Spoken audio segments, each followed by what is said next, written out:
እጅግ ልብ ይነካል። አርቲስታችን ሞታም እንግዲህ ብርሃን መስጠት ትችላለች። ዛሬ በሞት የተለየችን አንጋፋዋ አርቲስት ፍሬህይወት ባህሩ የአይን ብሌኗ በመለገስ ሁለት ብርሃናቸውን ያጡ ሰዎች የማየት እድል እንዲያገኙ ማድረጓ ተዘግቧል። አርቲስቷ በህይወት ዘመኗ በአይኔ 3 ጊዜ ለማየት በማለት እንግዲህ የገባችው ቃል ተፈጻሚ መሆኑ ነው የተገለጸው። እሳቸው ከዚህ ዓለም ቢለዩም ብርሃናቸው ለሌሎች ሁለት ወገኖች መተላለፉ የብዙዎችን ልብ የነካ ጉዳይ ሆኗል። ይህ የአርቲስቷ ተግባር ታዲያ የህይወትና የብርሃን ስጦታ ሲሆን የሰውነት ክፍሎችን የመለገስ ልማድም የሚበረታታ መሆኑን እጅግ በርካቶች ሲገልጹ ይስተዋላል። እናንተስ በዚህ ጉዳይ ምን ትላላችሁ? ሀሳባችሁን አሳውቁኝ። አርቲስት ፍሬህይወትን ለመቅበር ቅድስት ሥላሴ ቤተክርስቲያን ለፉካ ማለት ይሄ ነው። ለፉካ 120 ሺህ ብር፣ ለመሬት ላይ ለሚደረገው ደግሞ ቀብር 500 ሺህ ብር ነው የጠየቀው። ያውም ቅድስት ሥላሴ ቤተክርስቲያን ውስጥ በእንትን ይለንም ቦታ የለንም ብለው ባልወልድ እንድትቀበር ብለው 500 ሺህ ብር ለመሬት ለመቅበር ከሙያው ጓደኞቿ ጋር እንድታርፍ ተብሎ ከተጠየቀው ማለት ነው። ምንድነው እየተሰራ ያለው? በነገራችሁ ላይ ይሄን ነገር ቤተክርስቲያኗ ታውቃለች፣ መንግስት ያውቃል። ምንድነው እየተደረገ ያለው? እዚህ አንድ ሀገር ላይ እየኖርን ሙስሊም ወንድሞቻችን በነፃ እየቀበሩ በነፃ መሬት እንትን እያሉ ስለምንም ኢቭን ኢፍ የሟች ሙስሊም አይደለችም እሷ የሟች ማህበር ቤተሰብ እዳ እንኳን ቢኖርባቸው የሙስሊሙ ማህበረሰብ የሚከፍል ማህበረሰብ ባለበት 500 ሺህ ብር የሚከፈልበት ምክንያቱ ለምንድን ነው ያልገባኝ ነገር። ለፉካ 120 ሺህ ብር እሱን ተናግሬያለሁ ከዚህ በፊትም። ለመሬት ግን 500 ሺህ ብር የተጠየቀው ምክንያቱ ምንድን ነው? ምክንያቱ ብቻ ነው ያልገባኝ። መጽደቂያ ከሆነ መጽደቂያም ይሄ የሚያጸድቅኝ ከሆነ ሺህ ዓመት ሳልጸድቅ ልኑር። ሺያም ያረ በስመም እኔ ሲኦል በመንጣሙ ቅድስት ሰራይ 500 ሺህ ብር ለቄ ሰጥቼ እምጸድቅ ከሆነ ይቅርብኝ። በነገራችሁ ላይ እንዲህ ያረጋችሁ ማህበረሰቡን ከሃይማኖት ታስወጣላችሁ። ከዛ በኋላ ደግሞ የሆነ ነገር ሲፈጠር እንባከራዩ ገብቷችኋል። እነንትና ነገሌ እነዛ ይሄ በማያገባችሁም እየገባችሁ እና ያያዘለታ የምታወሩ ሰዎች ይሄንንም ተናገሩ። ሃይማኖቷን መቀመቅ እየከተታችሁ ነው እናንተ ወዳችሁም ጠላችሁ የጠቀማችሁ እንዳይመስላችሁ። 500 ሺህ ብር እዛ ለመቅበር አይደረግም።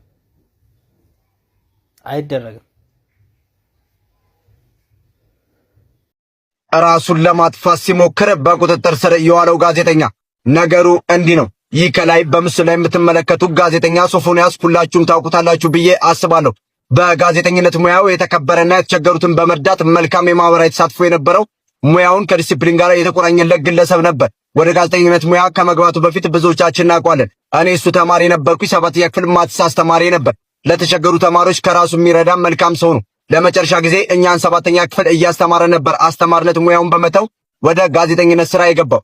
ነገር ግን የሰው ልጅ በየትኛው ህይወት ጉዞ ውስጥ በእጅጉ ስለሚጠነቀቅለት ክብሩና ስለመግባሩ ውጭ ሆኖ ፈጽሞ የማይፈልገው ማንነት ስብዕና ውስጥ ራሱን ጥሎ የሚገኝበት ሁኔታ እንደሚገጥመው አይታወቅም። አንድ በግልጽ የምናውቀው ነገር የአእምሮ እክል የገጠመው ወገናችን በግልጽ በሚዲያ ራሱን ለማጥፋት የሞከረባቸው አጋጣሚዎች እንደነበሩና በሰንሰለት ታስሮ ራሱን ጸበል ቦታ እንዳገኘ የተናገረ የሀገር ባለውለታ ለአንድ ተራ ሰው በቴክስት 3000 ብር ላክልኝ ብሎኛል ወዘተ ብሎ በህመሙ ላይ ሌላ ህመም በመጨመር ለማዋረድ መሯሯጥ አሳፋሪ ነው። እግዚአብሔር በስኬታችን ሳይሆን በውድቀታችን ቀን ካልነበሩበት ተጠራርተው አወዳደቃችንን ከሚያፈጥኑ ለነውራችን እንጂ ለክብራችን ከፊት ከማናገኛቸው ይጠብቀን። ሶፊ እግዚአብሔር ጨርሶ ይማረ። ወቅታዊ ዓለም አቀፋዊና አገር አቀፋዊ አዳዲስ መረጃዎችን ለማግኘት ፎሎ በማድረግ ቤት በቢሾፍቱ ሆራ ውስጥ ዶሮ ከነነፍሱ ሊጥል የነበረው ግለሰብ እንግዲህ በኪያና በልጃሬድ ተይዞ ለፖሊስ ተሰጥቷል። ልጃሬድም እንደተናገረው እሬቻን ወደ ሌላ ነገር የሚቀይሩት እንደነኛ አይነት ሰዎች ናቸው። ስለዚህ እንደዚህ አይነት ነገር ላይ ጥብቅ ቁጥጥር ሊደረግ ይገባል ሲል መልእክቱን አስተላልፏል። ልጃሬድ እንግዲህ ሰሞኑን ለሚከበረው እሬቻ በዓል እዛ አካባቢ ስዕል እየሳለ በነበረበት ሰዓት ይህ ግለሰብ እንግዲህ እንደምታዩት ዶሮዋን ከነነፍሷ ይዟት ሆራ ውስጥ ሊከታት ሲል ልጃሬድም እንግዲህ ይዞታል።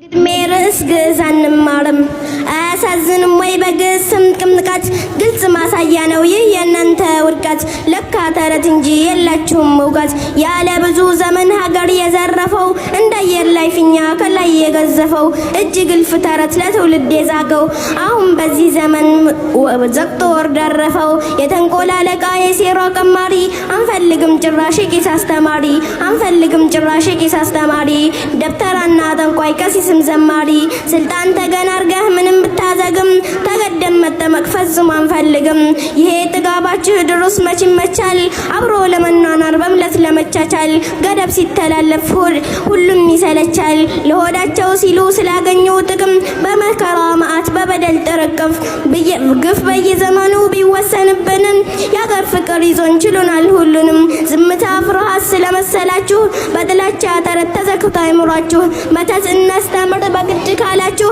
ክልሉም ችኮናል እንኳን ግዕዛችሁ ክልሉም ችኮናል እንኳን ግዕዛችሁ የእምነቶችን ጉንጮ እስላምን ይዘናል ሁለት ሶስት ሳንል በአንድ አምላክ አምነናል መተታችሁ እንጂ ምን ይቀርብናል በዚህ ከቀጠሉ በአቋማቸው ጸንተው በጀርባ ተማክረው ሴራ ሸፍጥ ሰርተው ሙስሊሙ ተገዶ ከእንቅልፉ ይነቃል አዲስ የትግል ስልት በቅጽበት ያጸድቃል እስከ ዛሬ ቻለ አሁን ግን ይበቃል ከርሳቸው እንዳይጎል ቂስና ደብተራ ካሁን ሀሳባችሁ የሥራ ፈጠራ ከእንግዲህ ሙስሊሙ አይችልም መሸከም እኛ እንታለልም በፍጹም አትድከም ይልቅስ በጊዜ አይምሮህን ተከፍ በግፍ የወረስነው ተረግፎ አላለቀም በካውብ ህዝባችን ላይ ጨርሶ አላለቀም የእናንተ ጥላቻ መሸከም ከብዶናል ሀገሪቱ እንዳትፈርስ መቻል ተስኖናል እንኳን አዲስ ነገር ተጨምሮ ሌላ የመተት የኮተት የሽርክን ዛዝላ የተንኮል የክፋት የበደል ቅሪላ አንሸከምም በደጋም በቆላ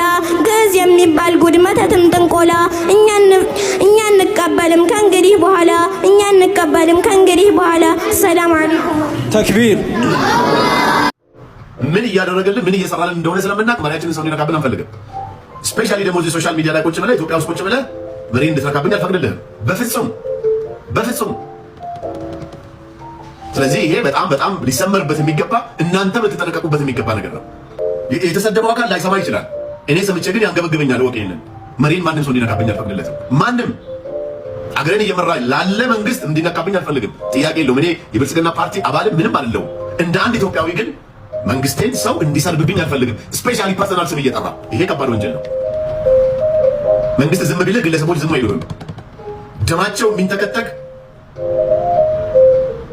ሙሉ በሙሉ ሰውነታቸው እንደ አይን ብሌን የሚጠብቁት ብልጽግና ያልሆኑ ፖሊስ ያልሆኑ ፌደራል ያልሆኑ ግለሰቦች አሉ ኢትዮጵያ ውስጥ መንግስታቸውን የሚወዱ እኔ በዚህ ስሜት ተናግሬ አላውቅም ግን ማንም ሰው መሳደብ አይችልም ሌላውን ግለሰብ ማንንም መስደብ ትችላለህ እሱም ደግሞ ግለሰቡ ህግ ፊት እስከሚያቆም ድረስ ነው ከዛ በተረፈ ግን መሪ እንድትነካብኝ አልፈቅድልህም ኔቨር ኤቨር ኢትዮጵያ ውስጥ እየኖርን ጭራሽ ጻፍ የፈለከውን ኮሜንት ላይ ስለማላውቅህ ምንም ልልህ አልችልም አንተ ፍቅር ይዘመን ግን እዚህ ሀገር ስለሚኖር ኢትዮጵያ ውስጥ እየኖረ እንደዚህ አይነት ድፍረት የመንግስቴን ስም እየጠራ መናገር ዋጋ ያስከፍላል ዋጋ ያስከፍላል ወንድሞቼ እንደዛ እንዳታስቡት እርግጠኛ ነኝ አንድ ዳቦ ቁራሽ ዳቦ አታደርሱለትም ይሄ ልጅ ሲታሰር አንድ ሰው ለምን እንደዚህ ሆነ ብሎ ዝም ብለህ ትጫዋለህ እንጂ ሚዲያ ላይ የምታመጣው ነገር የለም መሪዎቻችን በሶሻል ሚዲያ እንዲዘለፉ አንፈቅድም በፍጹም መንግስቶቻችን እንዲሰርጉብን አንፈልግም ህግ አስከባሪው ላያገኘ ይችላል ሲቪሉ ማህበረሰብ ግን አይለቅህም ዝም አይልህም ወቅ ይሄንን ሚሊዮኖች ናቸው አብይን የሚወዱት በሚሊዮን የሚቆጠር ህዝብ ልብ ውስጥ የገባ መንግስት ነው ያለንኛ አብይ ኢትዮጵያ ውስጥ በሚሊዮኖች የሚቆጠሩ በተወሰኑ ሚሊዮን አክሴፕት አድርገው አባል ሆኖ የሚሰሩ እንዳሉ አባል ያልሆኑ ግን እንደኔ አይነት በሚሊዮን የሚቆጠር ህዝብ አብይ ልብ ውስጥ አስቀምጦ እየኖረ ነው ወቅ ሲነካብን አንፈቅድም በየትም ብሔር ብሔረሰብ ብትወስድ ፕራይም ሚኒስቴርን የማይወድ የለም በዚህ ሰዓት ስፔሻሊ በዚህ ሰዓት አገሬን በዚህ ደረጃ ከፍ እያደረገ ስለሆነ ሲነካ ደግሞ አንፈልግም ማንም ሰው እንዲነካብን አንፈልግም አብይን ማንም ሰው እኔ እንደዚህ አይነት አምስት ጥይት ላይ ያለ 26 ዓመት ቆስያለሁ ደምቻ 5 ጊዜ ነው የቆሰልኩት አንድ ጊዜ አይደለም ከ90 ጀምሬ ደሜን ያፈሰስኩት ይሄ ሁሉ ወጣት ይመሰክራል ልነግርህ ነው ግን አንድና አንድ ማለት ስትልኩ አባብላችሁ ስትልኩን እንቆቅልሽ እንደ እንቁላል እንዳንወድቅባችሁ መኪና ላይ ጭናችሁ ትልኩናላችሁ ስንመጣ ለምን አትቀበሉን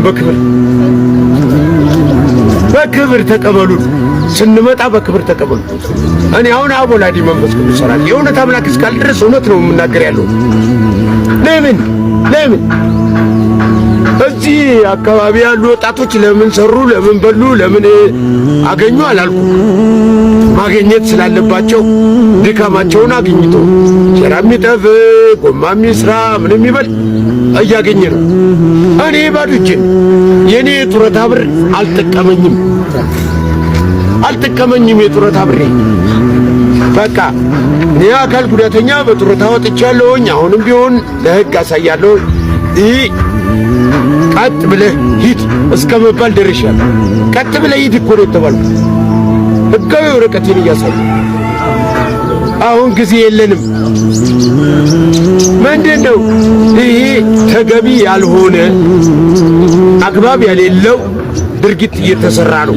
ከሰራችሁ እንደዚህ አይነቶቹ ምስኪኖች የምታስቡ ከሆነ እኛንም ቅድሚያ አስቡት። እኔ 5 ጥይት ላይ ማንም ያውቃል። ይሄው ለወጣት እኔን አይከስተኝም። አካል ጉዳተኛ እኔ አካል ጉዳተኛ።